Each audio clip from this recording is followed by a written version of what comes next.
வெளியிலிருந்து வீட்டுக்குள் வரும்போது ஏன் கால்களை தண்ணீரால் கழுவ வேண்டும் தெரியுமா? இது சாதாரண சுத்தம் மட்டுமல்ல, இதில் ஒரு ஆன்மீக ரகசியமும் இருக்கிறது. உங்கள் வீட்டில் லக்ஷ்மி கடாட்சம் பெருக இந்த வீடியோவுக்கு லைக் செய்து சேவ் பண்ணி வைத்துக் கொள்ளுங்கள். இந்து மதத்தில் வீடு என்பது ஒரு குடில் இல்லை, அது ஒரு சிறிய கோயில். அங்கு மகாலட்சுமி வாசம் செய்கிறாள் என்று நம்பப்படுகிறது. வெளியில் நாம் நடக்கும் இடங்களெல்லாம் தூசி, அழுக்கு மட்டுமல்ல, பல்வேறு மனிதர்களின் எண்ணங்கள், ஆற்றல்கள், மன அழுத்தங்கள் கூட நம்மோடு சேர்ந்து வரலாம் என்று முன்னோர்கள் நம்பினர். அதனால்தான் வீட்டுக்குள் அடியெடுத்து வைக்கும் முன் கால் கழுவி வா என்று சொல்வார்கள். தமிழ்நாட்டில் பழமையான வீடுகளில் வாசலில் தண்ணீர் குடம் வைத்திருப்பார்கள்.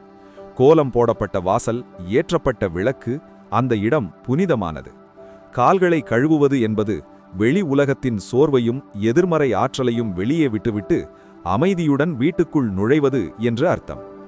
ஆயுர்வேத ரீதியாகவும் கால்களை தண்ணீரால் கழுவுவது உடல் சூட்டை குறைத்து மன அமைதியை தரும். அதனால்தான் இது ஒரு பழக்கம் மட்டுமல்ல, உடல் சுத்தமும் மன சுத்தமும் ஆன்மீக ஒழுக்கமும் சேர்ந்த ஒரு அழகான பாரம்பரியம். அடுத்த முறை வீட்டுக்குள் வரும்போது ஒரு நிமிடம் எடுத்துக்கொண்டு கால்களை கழுவி பாருங்கள். அந்த அமைதியை நீங்கள் உணருவீர்கள்.